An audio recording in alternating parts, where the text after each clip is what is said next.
Hello and welcome to the AXIOM Insights Learning and Development Podcast. I'm Scott Rutherford. This podcast series is about the people, processes, content, and techniques that drive organizational performance through learning. This episode focuses on diversity, equity, inclusion, and belonging, or DEIB. And I'd like to talk about just one facet of that for a minute. Why are we talking about belonging in the workplace on a podcast that focuses on driving performance through learning? And the answer is, very simply, that there is a relationship between belonging and organizational performance, and we can point to studies which have helped us quantify what that value is. For example, I'm looking at a Harvard Business Review article, The Value of Belonging at Work, which cites research finding workplaces with higher workplace belonging showed what they call a whopping 56% increase in job performance, a 50% drop in turnover risk, and a 75% reduction in sick days. And I'll link to that study on the episode page at axiomlearningsolutions.com/podcast. But with that context, I'd like to jump into the episode, and I'm fortunate to be joined by an expert on these topics, Ken De Loreto. Ken is a learning consultant with more than 30 years' experience working with businesses across multiple industries. And in our conversation, we'll focus on Ken's expertise in helping organizations manage culture and belonging, which, as I said to Ken, culture and belonging seems to be a point of connection or a point of inflection, depending, where issues around diversity, equity, inclusion, and belonging intersect in a workplace. You know, it's interesting when we first started putting together what we can call a curriculum that we have. We knew that approaching it from a place of diversity first was going to potentially be triggering for people. And there's enough out there to say that that is true. What we found is that the better place to start is from a perspective of belonging. Each of us as individuals can connect to it. We all have moments where we feel that we are accepted for who we are. We have our group, our people, and we belong. And we've all felt what it's like when we don't. What's interesting is a lot of us haven't ever thought of that as a goal in business, that that's something that I need to have in my organization. We may understand that in our family or friend group, but a lot of people have never really expected that belonging is something that should be experienced at work. And yet the data just shows that when it's there, productivity is higher, there's lower turnover, people take fewer sick days. And yet, as we each reflect on our careers, we can probably pinpoint a few times where we felt like we were working with a team on work that we love, where we were truly accepted for who we are and did not have to in some way conform and change, whether that's from some explicit message that we have to change. And I've worked with clients where that is the case, where their people have been told that they have to look and sound a certain way to represent their organization. Now, that may sound like great clarity, but it also starts to erode one's confidence. And then we can all probably pinpoint moments where we did feel that us being us was uniquely valued by the people and the organization with whom we work. Yeah, and I think if you've been in the workforce for a few years, most people will have come across those moments where you just feel like, and I think you're fortunate to have it, to say, okay, it clicks. The people I'm with, they get me. I feel understood. I feel confident in being who I am and not guarded. And it's a moment where things click. And I look back at my own career, and I can think of a few examples of teams that I've been fortunate to work with where that happened. And I don't know that at the time whether I had the terms of the vocabulary to quantify it, to explain what was going on. It just felt good. Yeah, and I think there's something interesting about giving people the language to understand it, because they can make it more present, they can be more aware of it, and they can make it more available to others. So belonging, and we approach it this way in the curriculum, we approach it from two perspectives. There's, let's understand belonging and the importance of it in an organization and how you can help others to feel a sense of belonging. Then there's a flip of it, a different course, which focuses on how do we get you to develop your own sense of belonging, your own sense of psychological safety? How do you make it more present for yourself? And it's belonging is a very unique individual thing. What it means for you, Scott, is perhaps going to be very different from what it means for me. We have different experiences, different history. We were raised in different ways in different places. And that results in us defining it differently. So there is no one size fits all to this thing called belonging, which makes it difficult. So it's part of why we wanted to put it in the hands of each of us as an individual. Here's what you can do for yourself, because your organization is only ever going to be able to take it so far. They're not going to be able to individualize it in the way that it needs to be. That's up to you. Right. But at the same time, what we're trying to do here through some of these, through the curriculum, is teach people and teach organizations how you can structure to enable belonging, which implies that you have to accommodate that diversity of experience. You have to, as you say, everyone's sense of what it is to be a fit is going to be slightly different. The organization, of course, has to put the umbrella up. Yeah. And I love that language you used of enabling belonging. So often it's simply getting out of the way and watching and making sure that some of those micro messages aren't being sent, or microaggressions aren't being demonstrated, where we are telling people subtly, you can't just be yourself here if you're to represent our brand. And while I've worked with organizations where those words have not come out of their mouths, the messages are received loud and clear from their people that is true. That me showing up as I am. I was working with one organization, a major financial services and investment firm that many of us know. And I was working with their facilitators to help them these are career facilitators. They are internal. They are the ones who train people in this organization to be the best they can be in every possible content area. And what they had received, these facilitators who are standing up in front of audiences within this organization every day, what they had received as a message is that you as you aren't good enough to stand in front of our people. You have to look this way, sound that way.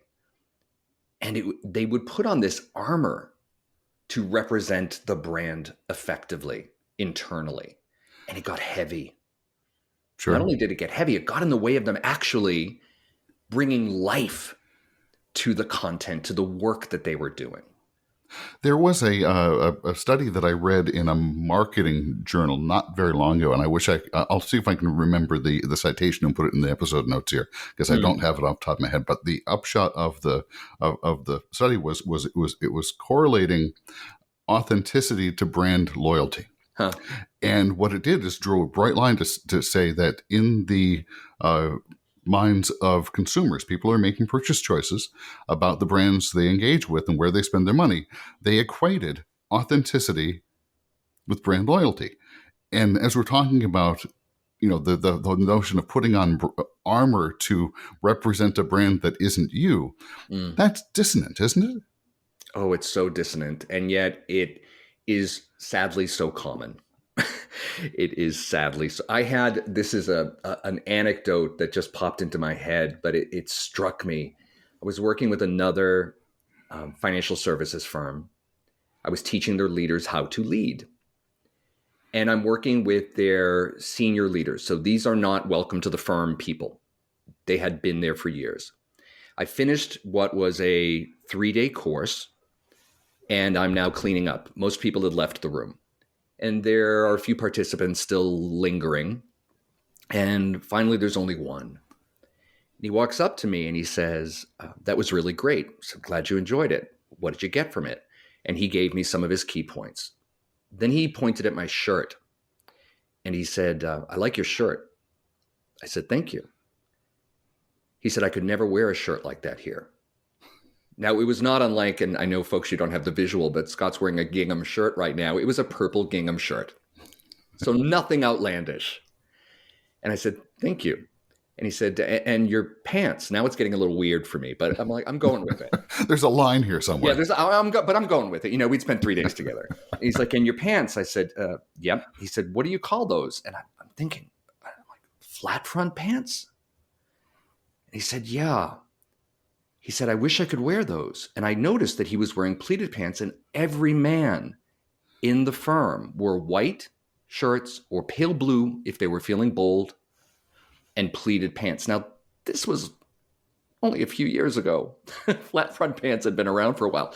But the fact of the matter was that he felt that in order for him to be seen as credible and of value, it not only meant he had to act in certain ways, it meant he had to dress in certain ways. Even though I think pleated pants went out in the early 2000s at latest. I think you're being generous, but sure. Yeah, I'm trying to be nice here. But that is the experience a lot of people have. And as a result, this thought of belonging is so far away from them. And we're not talking about, when we go to authenticity, a lot of people think that it's about bringing your full, authentic self to work. Well, look, there are guardrails. There are certain values within an organization that have to be met. There are certain, professional standards that have to be met. So it's a balance, and there is a tension between those. How do I bring the best of myself and the most of myself while still appearing appropriate to the work and the organization that I'm in? Right. And that definition of what's appropriate and what's professional opens up, sort of a Pandora's box here, because it's not, of course, clothing is part of it, of course. Sure. But you start to talk about, hairstyles and the notion of what's appropriate and what's viewed as professional, and how, judgy organizations can be. Or judgy and discriminatory, how they can be about what is professional. You start to get into some very charged waters when you're defining what professional looks like. You do, and then you start to get into, which is a really dangerous place, employees comparing themselves to others. So here I am, I have conformed, I have done everything I need to do to fit into this organization, and now I see you come in and not following the same rules and being your authentic self when I've already had to conform to fit in and be successful, and it creates tension. So there's a lot. It is a charged, to use the word charged, it's charged. And this is part of what we try to tackle. Part of the way in which we've designed is we want the learning to not be triggering, but we do want it to get to a place where we're having the real conversations that need to be happening. And then to provide people with the tools and tactics to be able to manage those situations more effectively. And I know one of the workshops that you facilitate is specifically on unconscious bias, and I think that moves on from. I think it's fascinating because I think you're right. There's a facet of it which can be resentment. Folks who have said, "Well, I had to do this. I had to wear the right suit and the right pants and show up the right way and use the right language for the past 20 years." And how dare you, new person, not have to conform in the way that I did? Yeah. I think that's a really interesting scenario. But then there's also, but that's almost the conscious side of it. Then you have the unconscious side of it, which is the discomfort with folks who might just not share your lived experience or might not feel like the folks that you might have known. And that whole, how do you bring people along through a conversation that is inherently uncomfortable like that? Well, and it's uncomfortable because if not treated well, it sounds like you're saying, when you start to get into the topic of unconscious bias, it sounds like you're saying you're a racist. And that's not what it is. It's why we approach it from a neuroscience perspective in that particular course. We want people to understand that this is simply the wiring of all of our brains, that all of our brains are wired to be discerning, to be group oriented, to feel safety with those who are like, and to feel unsafe with those who are not like. That's a survival wiring. If I fit into my group and I'm on the inside of the group, that means I have access to resources. It means I have food, I have shelter, I have things that just primally your brain is wired to want. And that has not changed. Just because we are now in work environments and not in the wild does not mean that our brains have yet rewired to that subtlety of the office place. And all of us know that. All of us have felt that primal urge pop up when, for example, you're in a meeting and someone shoots down your what you think is a brilliant idea and it feels like an attack. It's not an attack. There's no knife. There's no spear. But our brain sees it that way. And once we can recognize that, it helps us to just notice part of what's happening for us. And this is not about race alone, or we're not saying all of you cisgender white males are bad. That is not what we're saying here, because and I had to get my head around this in the design of it, that even for those who are seen to have the most privilege, the cisgender white male, that they are still put in a box. There's still a code of conduct. For example, don't show emotion. Don't break down. Don't be weak. Have a deep voice. Take charge. That's still armor that we're asking them to put on. So it's all of us. All of us have in some way felt some marginalization, some more systemically. Society is, better to some. I was in a workshop years ago focusing on diversity and inclusion, and I was put into a breakout group activity. And in my breakout group, there were 4 of us. There were 2 Black women and 1 white woman, all 3 identified as heterosexual. So there I am, a white male, I identify as homosexual. And we're in this activity talking about sources of power, the traditional sources of power that society grants. For example, are you white? Yes or no. Are you a man? Yes or no. Are you Christian? Yes or no. Are you straight? Yes or no. So we get to me and talking about where my sources of power come from. And I felt something really fascinating happen. It came out of me. And they called me on it in the most brilliantly subtle and impactful way. I said, well, yeah, I'm white and I'm a man, but I've never really identified as a man because I'm gay. And they just all looked at me on camera and said, uh-huh.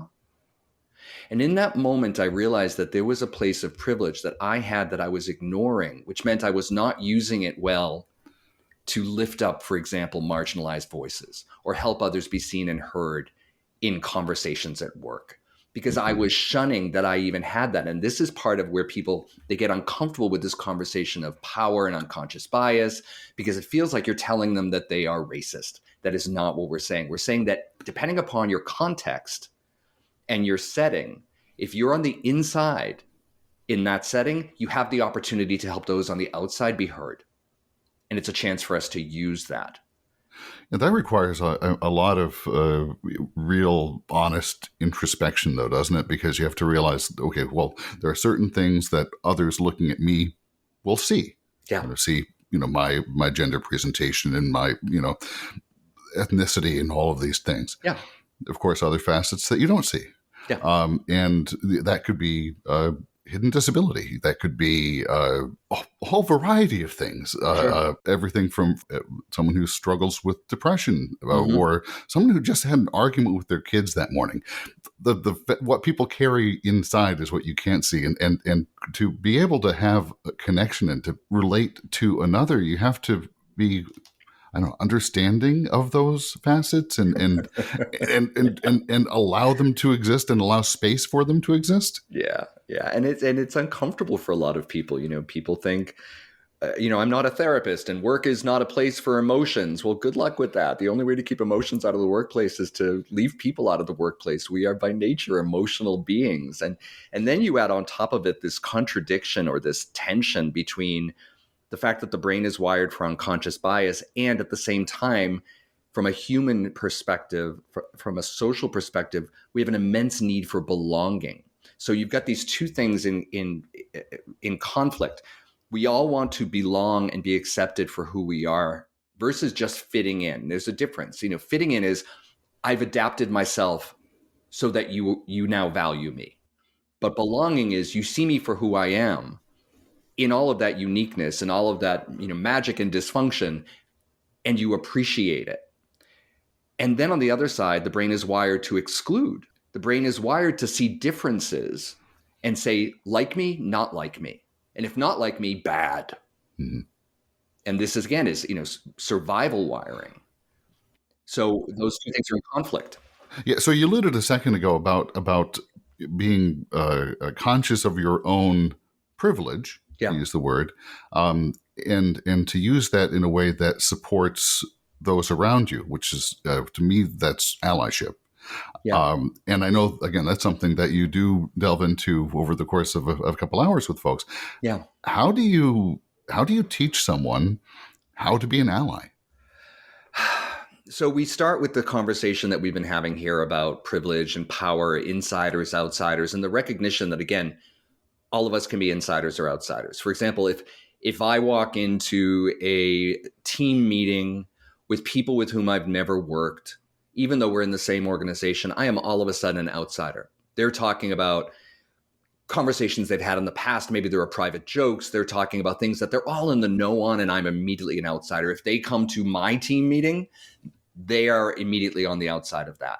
So it's contextual. So we help people understand this is not something that you own for good. It's something that, depending upon your context, is there or not. So at any point, even those of you who often find yourself in a position of privilege and as an insider, you will be in a situation or a context where you will be the outsider. So therefore, it's good for you to know about this because you're going to need allyship at some point. So we try to level the playing field. And then to help people understand that allyship is, it's a verb. It's something you do. And there's no one size fits all again. So this is about asking what support someone may want. It's not assuming what that should be. Sometimes it may just be empathy. And sometimes it may be lifting someone's voice in a meeting. Let's stop here. I realize that Sheila's been trying to get some words in and she hasn't been heard yet. Can we just take a moment and hear what that is? Mm-hmm. And it's an action. So it can depend. And this is not about, and we present it as a continuum. It's not about standing up like Norma Ray on a table and holding up the sign union. For some, it's about advocacy and really trying to change the organizations and its policies. And for some, it's simply about those small moments in a meeting or a conversation that can really make a difference. And those small moments, they have a ripple effect. So it's having people recognize that at any point you can be in that position of power, no matter your color, your age, your gender identity. Depending upon where you are contextually, you may have some of that power. And power, if it makes you uncomfortable, power is like electricity. Let's just call it a fact. It just is. Power itself is not good or bad. It's what you do with it. I often use the metaphor of a fork. I'm Sicilian. In my family, the dinner table can get quite animated. So a fork, while most of us can use it to eat, in a Sicilian dinner table, a dinner party, it could, if you get aggravated, be used to just poke the person next to you. So that fork is not good or bad. It's the intent behind it and how it's being used. And the same is true of privilege and power. It's not good or bad. It just is, like electricity or a fork. And to not recognize that it has an impact and can have an impact and that you have it in your hand means that you could cause more harm than good. Right. I like the distinction you make between being an ally as a noun versus being an ally as a verb, and saying that allyship, to be an ally, is what you do. And I think that's very simple. And it does sort of decomplicate it too. Well, I don't necessarily perhaps need to be the crusader on the table with the placard. No. I can be the person in the meeting who is listening to those around me and saying, yes, well, I think, A, B, let's go back to that point and making sure that others' voices are heard. A lot of what we're teaching people are sort of more subtle, elegant, and tactical approaches to situations. It's not about, being militant or standing up on a table and pounding, your fists. That is what some people want and what certain situations may demand. But for the day-to-day, there's a lot that can happen with small, elegant, graceful movement. I'm in a meeting and I'm tracking that really it's all the senior people who are sharing ideas, and those who are more junior or newer to the organization aren't. And I simply just do a respectful pause and call it. And, folks, what I'm noticing, a lot of us who've been around for a while are sharing our perspectives right now. I'd love to hear from some of the folks who are newer as to what you've seen on the outside that may be of value for us to hear. So can we go around the table and just open the conversation up a bit more and noticing those moments and doing something? A lot of people think an ally is, oh, I've got Black friends or I've got gay friends. That's great. That's wonderful. But what are we doing in moments where we have the power and privilege to open that up to others and create some increased inclusion? Right. And also it's a responsibility. Voices. There's a facet of responsibility there. Yeah. And within that lie better ideas and better problem solving and different perspective, all the things we know to be true about diversity that we still need help to make happen, because whether we like it or not, the brain is wired for birds of a feather flock together. Cliches are cliches for a reason, because they've been proven to be true over time. And this is one of those ones that we have to manage. If we're to create belonging, it means we're going to be flying with birds of unusual feathers. And that's not natural for the brain. But if we can make that connection and start to notice when it's happening, we can make different choices. So one of the reasons, of course, that this is, of course, it's important. I think there's a moral facet to why this is important. Sure. Given, I think there's a practical facet to it as well, and that's the facet that I think when you and I and colleagues in learning and development, folks who are responsible for building a better organization, look at these topics. It's through the lens of, well, how does this help my team operate more effectively? How does this help my company attract better talent? How does this help my company retain the top people? And when we talk about the being able to be your authentic self in the workplace, being able to be valued, being able to be one of the in crowd at whatever crowd that is, when you're at work. And I'll give credit to those who are younger than I am. I'm middle-aged, and I've been in the workplace for 3 decades plus. My expectation when I was in my early 20s going into a workplace was not that it was going to necessarily suit me. I was on the other side, as you described before. Put on the right suit, wear the right tie, use the right language, and stop making so many off or inappropriate jokes. Difficult lesson to learn. But folks who are early in your career now, I think there's a confidence that I see, which I love, but their expectations are so much higher, and it becomes the responsibility then of those of us who are maybe a little bit more senior, maybe helping to steer the organization in a direction for growth. How do we embrace that and let that become part of the culture? It's such an interesting point, Scott, because just for those who are listening right now, you and I are contemporaries of each other.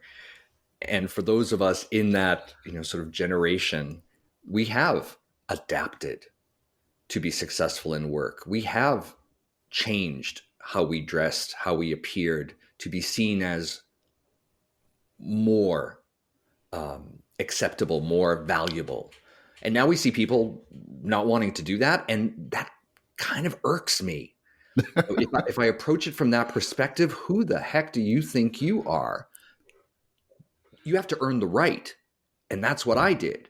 But if we without saying, well, we shouldn't, it never had to be that way. And that's the aha moment. Right. So to reflect on what that felt like for us. Yes, we did it because we didn't know any better and we had to, and the times they are a-changing. Right. But this was, it didn't have to be that way. I had a mentor years ago, and I had learned, it was the 80s and you adapt, and it's Boston, and there's a very sort of, in banking where I was, a very sort of narrow breadth that a man can be in terms of work back then. And I was different. in some ways. And I was doing my darndest to conform, my darndest, going to Brooks Brothers and buying the red tie and the white shirt. But there was still something inside of me. And she said to me, she said, "You're not like everyone else." And that's the last thing you want to hear. Mm-hmm. Just to go back to the age of 12, that's like the last thing you want to hear. You're not like everybody else. And I think she saw my face blanch in fear. And she looked at me and she said, "That's good." She said, "People in meetings aren't going to understand how you got there. And that's where you get them, by bringing something different to the table." And she put that in my head, maybe at around the age of 24, 25. And it slowly took root. The more I showed myself, the more I added value, the more my magic got to come through. And those differences made an impact. But it's slow. So we teach people how to take steps. This isn't about changing the world overnight, whether it's your external world or your internal world. It's about small steps and continued movement to make that happen. But I can't imagine, and I know this is not the case for everybody. Now, I'm going to be 58 in 2 weeks. I cannot imagine what it would be like to not be able to be my full self in my work. And that's not the norm for everybody. And if everybody could just get a little bit more of that, I think the work would be so much better. So what have you seen the impact of these workshops in an organization over the because as you just said, this is work that doesn't happen to start to finish in the 2-hour workshop. No. Take me through. Okay, well, you have to start. You start somewhere. You open the door. You start having some awkward conversations. Give folks some tools and perspectives they can use. Yeah. You come back to that? Do you revisit it? What's the change look like over time? How do you see that play out? Well, I mean, we can go to the 70-20-10 rule here, and just for those who know what that is, it's simply saying that most of what we learn doesn't happen in classrooms.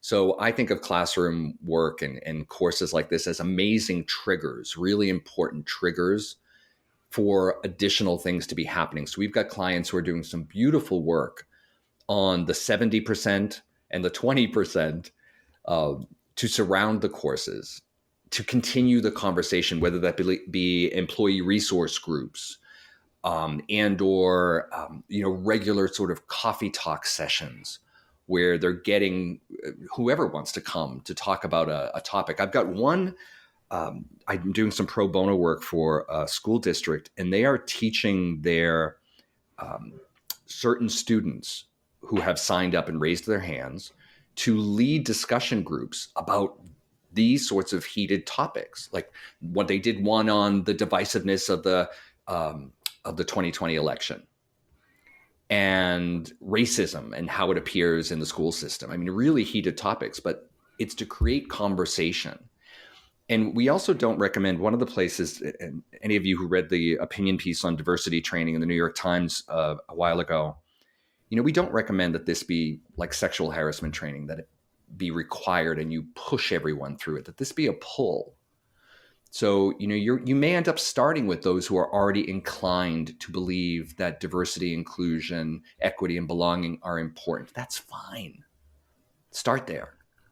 And then continue and broaden the conversation in a variety of ways. We have another client who does a beautiful podcast series where they get employees to talk about their experience relative to a particular facet of DEIB. And just hearing those stories, I don't want to talk myself out of my work because my work is about the courses, but they do so much to create a conversation, to get senior leaders having that conversation, to have them think about how it informs hiring and recruitment and promotions, et cetera, et cetera. But it's, it took a while to get where we are, and it's going to take a while to get someplace else. I think the 70-20-10 framework really does make sense here because, in the 10%, the classroom aspect, you're describing where the guardrails are. Yeah. And saying, okay, well, it's okay to talk about this. Obviously, there are certain lines you don't want to cross in terms of being grossly inappropriate or and I hope we all know where those are. But Mm. it's okay to talk about the notion that there are, privilege exists, or it manifests in different ways, and that, individual experiences differ. So, that sets up that informal activation that you're just talking about. Yeah. And it creates permission for the conversation. And a lot of what we try to do in the curriculum, again, is it is not our job to help learners in a course think about how to change their organization. That's a big task. What our job is to help learners understand how they can improve their own experience, their own world. And for instance, with allyship, their own actions to make a difference. We, even in the facilitator notes, if you were to look at them right up front in the advanced preparation for the facilitators leading it, we advise that in each course, they prepare to continually guide participants back to their own choices and experience. Yes, the organization has work to do and is doing that work, but that is separate and distinct from what each of us can be doing to help belonging to take root, or for people to be heard, et cetera, et cetera. It's got to start somewhere. And some use that as an excuse. Well, my leaders aren't doing it. Well, they're not doing it over. Oh, really? So just because you had bad parents, you're going to parent your kids poorly? You're telling me that just because it's not happening around you, because others in your neighborhood aren't mowing their lawn, you're not going to mow your lawn, even though you know it looks better? It's also that, if you're in an organization and this work isn't happening, I remember back, I worked for a division of Thomson Corporation before the Thomson Reuters merger, so it's gone back a little ways. But the conversation that we had at the time was we wanted to be the employer of choice. Which recognizes that we're in a very different economic cycle right now, but depending on what type of industry you're in, you may be in the upswing or downswing of a hiring cycle. But what we all know is that sooner or later you're competing with your competition for talent. Yes. And so if we are within Corporation A, Company A, Organization A, not doing the work, and we want to attract people who care about that work, we're creating competitive disadvantage for ourselves. And there are some organizations who do it really well. One of my clients now for 18 years, L'Oreal, for example, I think does it really well, where they welcome and they actually recruit for unique, different perspectives and experiences, but a love of beauty. So people who are from the arts and people who are from business and people who are scientists all coming together to bring their unique perspective for one sole reason, to your point, Scott, which is to be the number one beauty company in the world. But that is not how every organization has approached it up to this point. It's been about, do you look like me? Do you come from the same school? Do you come from the same, area, perspective, thought process? And we end up with a disadvantage. Yeah, but they're building that notion of sameness, as you said. We're wired to find the same. What ties us together, and if what ties us together is the mission of the organization, isn't that the North Star? That's if we're aligned on mission, then we can let everything else fall away. Well, it's so funny. I was having this conversation with someone the other day. They were talking about two parts of their organization that are not getting along, and the old adage of to align warring groups, warring tribes, galvanize them around a common foe, or as what you just said, galvanize them around a common aspirational goal. It works. That is how we do it, but we are designed to see differences, and that gets to be problematic. So if we can just recognize that we are all aiming for the same thing, it makes it easier. Or just to reflect on your own experience of having felt at certain points like you don't belong, or that you were on the outside, and to remember what that feels like, and to make choices to try to help that happen less for yourself and for others. You use the word sort of, moral, it's like it's morally and ethically correct, but at the end of the day, it just feels better. At least it does to me. Thank you once again to Ken De Loreto, learning consultant with Zeiberg Consulting and the developer of a catalog of diversity, equity, inclusion, and belonging workshops. We'll have links to some of the articles mentioned in this episode on the episode page, axiomlearningsolutions.com/podcast, and including a link to some of the workshops that Ken De Loreto designed, also available at axiomlearningsolutions.com/catalog. This podcast is a production of AXIOM Learning Solutions.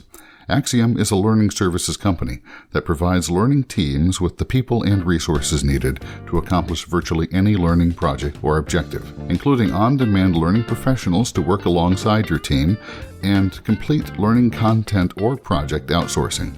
If you'd like to discuss how AXIOM can support your learning team and your goals, you can contact us at axiomlearningsolutions.com. Thanks once again for listening to the AXIOM Insights podcast.